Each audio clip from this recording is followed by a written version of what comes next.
Hi guys, I'm Alicia and today I'm going to talk about what to bring when you're flying with little ones. So first I'm going to go through some of the big gear that you'll need, and then I'll talk about some of the smaller essentials that you'll want to make sure you have in your carry-on bag. So first, big gear. So I'm talking baby carriers, strollers, car seats, pack and plays, that kind of thing. So what you need is really going to vary a lot based on the age of your kids and where you're going. Are you going to be mostly hanging out at a resort, or are you going to be doing a lot of sightseeing around a city, going on a cruise? It varies a lot. So my number one rule is that I will not bring more than I can comfortably carry myself. And that includes suitcases and kids as well. First off, most hotels will be able to provide a crib for you, so do not lug your huge pack and play around if you don't have to.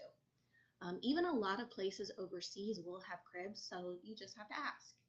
I have always been totally happy with the quality of whatever crib that I've been given to use, so I try to avoid taking a pack and play. Second is car seats.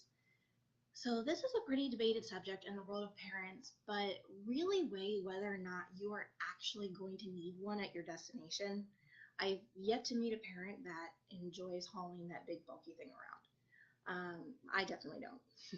So if you are definitely going to need it, you can check it for free at the check-in counter at the airport, and then you'll just be able to pick it up at your destination.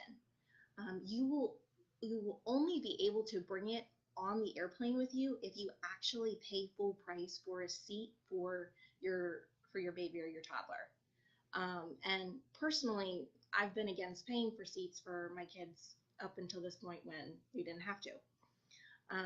A few times when we've traveled, even internationally, and we've rented a car, we've also just rented a car seat with the car from the same company, and it's always been very inexpensive. And then it's nice because I don't actually have to carry it around at all then. Even Roland and I went to Iceland last fall, and we were even given a car seat to use on one of the buses when we went on a day tour, which again was great because then I didn't have to worry about it myself. Do realize that most places, including the United States, actually don't require a car seat for just a taxi ride.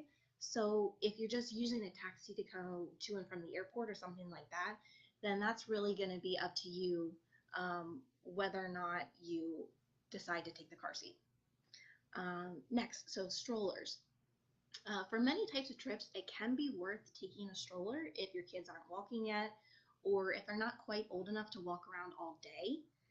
Most airlines will let you take a stroller the whole way through the airport and the whole way to the entrance of the airplane, and then you just gate check it there, and then they'll bring it back out for you when you get off the plane and put your kid right back in. For a double stroller, just check ahead of time what the size restrictions are. Usually it has to be one piece, and fold down pretty small. But if it is too big for you to take the whole way to the gate, then you can still definitely check it at the check-in counter for free, and then you'll just pick it up with your luggage when you arrive. So just think about the types of activities that you have planned during your trip and decide if you think it would be worthwhile for you to have a stroller. In many cases, I think the answer will be yes. If you're walking around cities a lot, if you're going somewhere like Disney or something like that, then resounding yes, take the stroller. If your trip is more focused around just hanging at the beach, or if you're going to be doing a lot of hiking or something like that, then you might not get a lot of use out of it. So maybe there'll be a better option for you.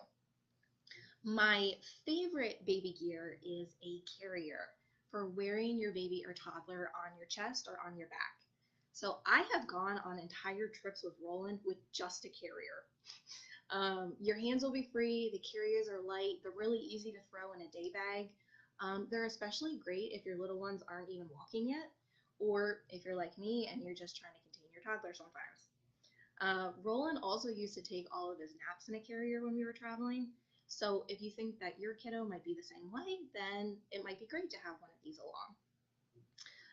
Now for your actual carry-on bag, I usually just take either my diaper bag or a backpack, whichever is going to be easiest for you. Some of the things that you're going to need will depend on the age of your kids, but for us, the essentials have always been diapers, wipes, a change of clothes or two, depending how long you're going to be traveling for. If your child uses a comfort item like a blanket or a pacifier, make sure you have that one with you. For some parents, I know if you're concerned about ears popping, maybe you feed baby during takeoff or landing, pacifier is great for that. Or for older kids, I've also know a lot of parents have said lollipops and that kind of thing are good for that. Um, Maybe you want to take one or two small favorite toys or books. For us, we never take much of that because honestly, Roland's attention span is pretty minimal and it's a waste of space for us. For us, this is the one time that he can have all the electronics that he wants. So we have a tablet for him to play with and that kind of thing. Also, snacks galore, more than you even think you're going to need, because for us, it's a quick and easy distraction if you need it. You can also take formula bottles, milk, breast pump, all of that kind of thing. Those things aren't subject to the usual liquid rules.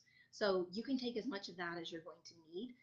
They might just give it a little extra check there at security just to make sure, but you can take as much as you want. You can also take pureed baby food and those great pureed pouches as well.